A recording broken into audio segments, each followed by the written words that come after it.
민수기 14장 26절부터 38절 말씀 마음을 집중하시고 함께 읽어보십니다.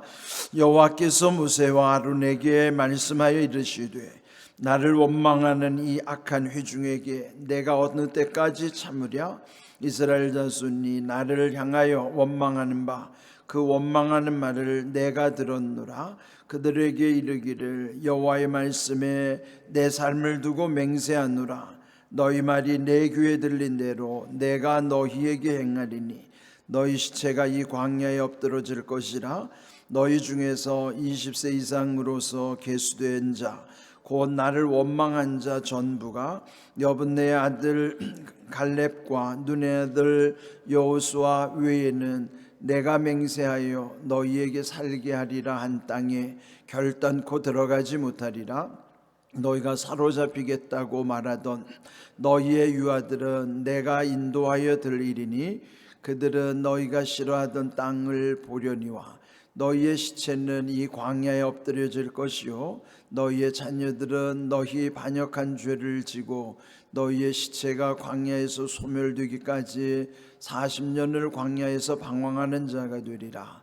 너희는 그 땅을 정탐한 날 수인 40일의 하루를 1년으로 쳐서 그 40년간 너희의 죄악을 담당할지니 너희는 그제서야 내가 싫어하면 어떻게 되는지를 알리라 하셨다 하라. 나 여호와가 말하였거니와 모여 나를 거역하는 이 악한 온 회중에게 내가 반드시 이같이 행하리니 그들이 이 광야에서 소멸되어 거기서 죽으리라. 모세의 보냄을 받고 땅을 정탐하고 돌아와서 그 땅을 악평하여 온 회중이 모세를 원망하게 한 사람 곧 그 땅에 대하여 악평한 자들은 여호와 앞에서 재앙으로 죽었고 그 땅을 정탐하러 갔던 사람들 중에서 오직 눈의 아들 여호수아와 여분네의 아들 갈렙은 생존하니라. 아멘. 성경 말씀을 통해서 하나님의 하나님 되심을 날마다 깨닫는 것도 은혜입니다. 하나님의 하나님 되심 가운데서 우리가 늘 잊지 말아야 될 것, 그것은 이미 앞에서도 언급된 바 하나님은 공의의 하나님이시기도 하지만 또한 사랑의 하나님이십니다. 그런데 공의가 우선이에요. 그러니까 공의가 우선이라는 것은 하나님이 의롭게 여기신 것은 반드시 이루신다는 것이고요, 또 약속한 것은 절대로 변개하지 아니하신다. 그래서 오늘 이 주신 말씀에도 보면은 그 공의의 하나님 앞에서 우리가 늘 두려워하는 것이 은혜다라고 하는 것을 다시 한번 깨닫게 됩니다. 이제 오늘 이 본문 말씀 28절 보면은 이제 우리 샤우팅을 할 때 자주 강조됐던 말씀이죠. 너희 말이 내 귀에 들린 대로 내가 너희에게 행할 것이다. 그 말씀이 이제 이 본문에 있어요. 근데 그 내용은 오늘 읽어보시면은 하나님이 여기에서 강조하시는 내용 중에 너희가 원망했다라고 하는 말씀을 여러 번 하세요.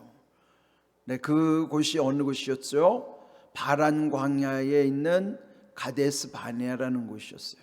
근데 거기서는 가나안 땅이 그리 멀지 않아요.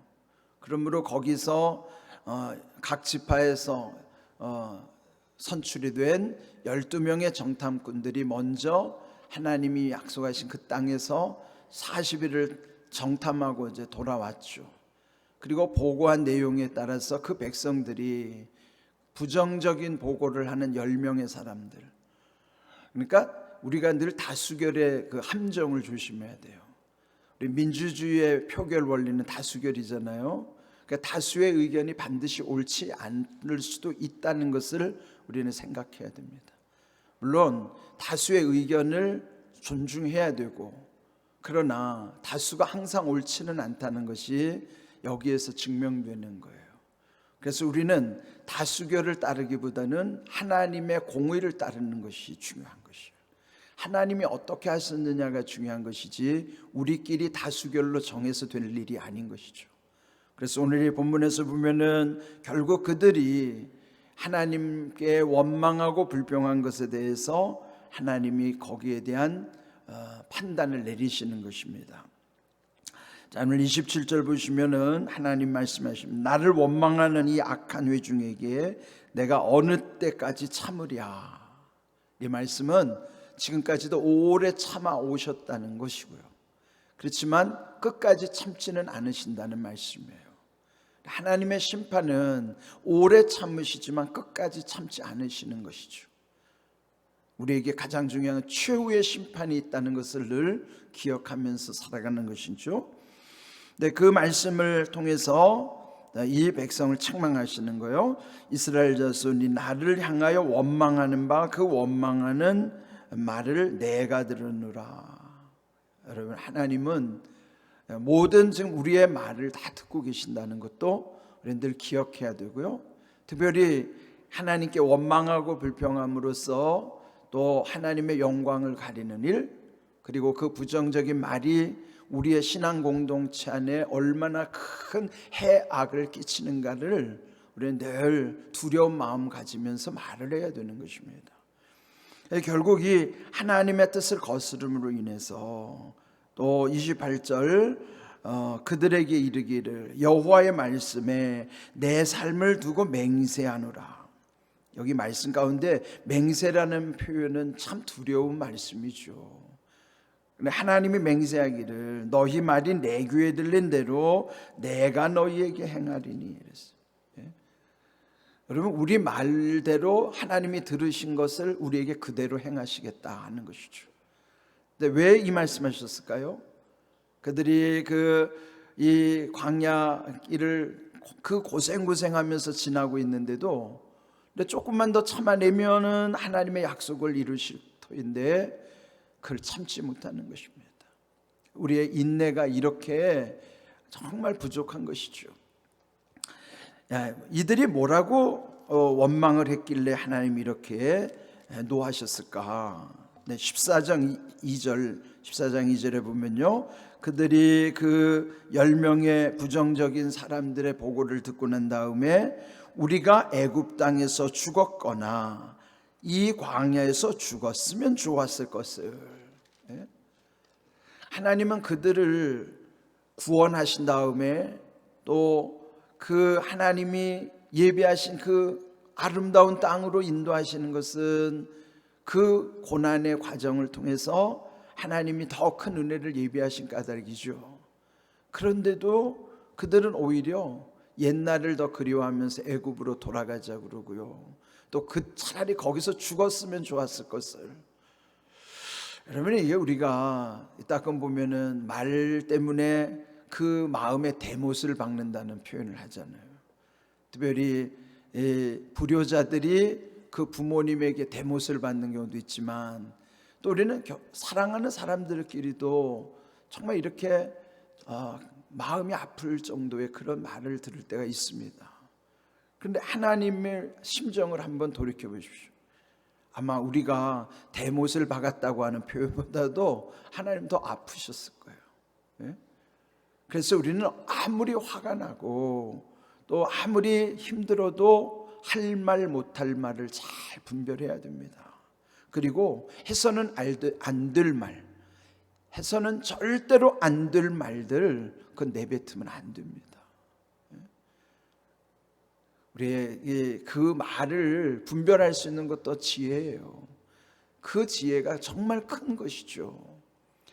그래서 성경에 보면 이 말에 대한 말씀, 특별히 잠언에 보면은 그 말에 대한 소중함을 많이 강조하는 거예요. 그 대표적인 경우가 잠언 18장 21절인데요. 우리 한번 읽어보겠습니다.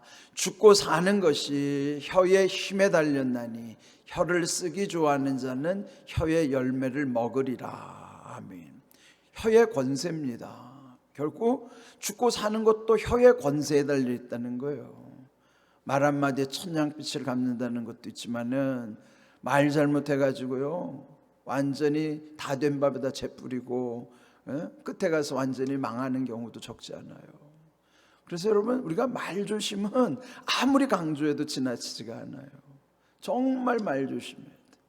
근데 그거 조금만 참으면 편할 것을 순간 내뱉어가지고 갈기 찢어놓는 거예요. 그 상대방의 마음을 찢어놓으면요 당사자의 마음은 더 찢어지는 겁니다.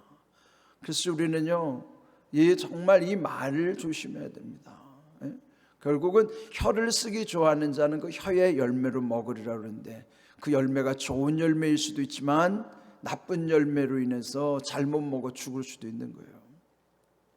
그래서 우리는 항상 이 말에 대한 소중함, 그리고 항상 하나님은 우리가 말하는 것을 유심히 듣고 있다는 사실도 잊으면 안 돼요. 그리고 지금까지 말 잘못했던 거 여러분 회개하셔야 돼요. 특별히 하나님의 나라와 주님의 교회를 위해서 잘못 말하는 것은 이건 크게 여러분 진짜 통회하면서 회개해야 됩니다. 뭐든지 보면 인과 법칙이요, 하나님의 법칙 중에는 인과 법칙이 존재해요. 그게 뭐 원인과 결과 말씀하셨잖아요. 뿌린 대로 거두게 하시는 겁니다. 그런데 죄를 묻어두고 있으면요, 그게 없어지는 게 아니에요. 죄를 없애는 방법은 하나님 앞에 예수님의 이름으로 철저하게 회개하는 거예요. 대충 회개하는 게 아니에요. 마음의 아픔도 없이 하나님 잘못했습니다, 그게 회개 아닙니다. 우리는 그냥 기도로 말로 하나님 죄송합니다, 하나님 잘못했습니다, 하나님 회개합니다. 그거 회개 아니에요. 마음에 애통함 없으면 회개 아닙니다. 내 마음이 절절히 절여질 정도로 정말 주님의 마음과 통하면서 정말 내가 잘못했구나, 다시는 이런 일이 없도록 하나님 앞에 정말로 눈물을 흘려가면서 회개하는 것이 회개지, 그냥 마음에도 없는 말로 하나님 잘못했네요, 이 정도 회개 아니에요. 우리가 회개를 착각합니다. 회개는 통회하는 게 회개하는 거예요. 통회라는 게 뭐냐면 아픔을 느끼면서 회개하는 게 통회라고요. 그냥 말로만 때우려고 하는 게 회개 아닙니다. 그래서 저는요, 우리 교회가 정말 진정한 주님의 교회 되려면 과거가 청산돼야 돼요. 그거 하려면 우리가 교회적으로나 가정적으로나 개인적으로나 또 관계에 있어서 이런 마음의 통회함을 가지고 지난날의 모든 거 회개해야 됩니다. 생각나게 하시는 대로 회개해야 돼요. 주님의 나라를 위해서, 교회를 위해서, 주의 종을 위해서 함부로 말했던 거 회개해야 돼요. 그렇지 않으면요, 그 죄가 여러분 계속 따라다닙니다. 죄는 묻어둔다고 없어지지 않아요. 회개해야 없어져요. 그래야 자유합니다. 회개하고 나면 얼마나 자유한지. 그리고 더 이상 거리끼지 않아요. 근데 왜 회개했다고 하는데도 거리낄까요? 그 회개 안 해서 거리끼는 거예요. 회개하면 거리낌이 없어요. 그리고 문제 삼지도 않아요. 나하고 불편했던 사람들을 만나도 불편하지 않아요. 옛날 것이 없어져서 그런 게 아니라 내 안에 문제가 안 되기 때문에 문제도 삼지도 않지만 거리낌도 없어요. 왜요? 회개하는 은혜가 그런 겁니다. 그거 없으면 아직 회개한 거 아니에요. 아직도 거리낌 있다? 아직 회개 안 된 거예요. 여러분, 회개를 쉽게 생각하면 안 됩니다. 여러분, 이게 정말 말이라고 하는 거는요, 한번 내뱉으면 주워 담을 수가 없는 거예요. 그래서 우리가 철저하게 주님 앞에 그런 회개의 과정이 있을 때만, 그 이후부터는 말 함부로 하지 않습니다. 왜 말 함부로 하는 줄 아세요? 아직 말에 대한 회개가 없기 때문에 말 함부로 하는 거예요. 말에 대한 회개가 있는 사람은 말 함부로 안 합니다. 그게 표적이 있는 거예요. 그래서 여러분, 오늘 주신 말씀처럼 너희 말이 내 귀에 들린 대로 내가 너희에게 행할 것이고, 그 다음에 너희들의 말로 그대로 다 그 열매를 거둔다. 그런 거 여러분 기억하시고요. 하나님께 원망하는 것이 얼마나 잘못된 것이다. 그런데요, 이 원망하는 게 막 사람들한테 다 원망하는, 하나님 앞에 용서받는 거 뭐냐면 하나님 앞에 와서 쏟아내세요. 하나님, 정말 내가 이렇게 불편합니다. 사람들을 향해서 막 쏟아내면 안 돼요. 하나님 앞에 원망할 거 있으면 하나님 앞에 나와서 하나님과 1대1로 쏟아내세요. 그 쏟아내면 하나님은 다 풀어주십니다. 근데 꼭 이것 가지고 이렇게 지금 불신앙 가운데, 하나님께 쏟아놓는 건 불신앙이 아니에요. 이들이 하나님께 쏟아내지 않고 자기들 멋대로 하니까 이게 불신앙인 거예요. 그러니까 우리가 신앙이 뭔가를 좀 잘 이해했으면 좋겠어요. 그냥 무슨 모양만 갖춘다고 그게 신앙생활 아닙니다.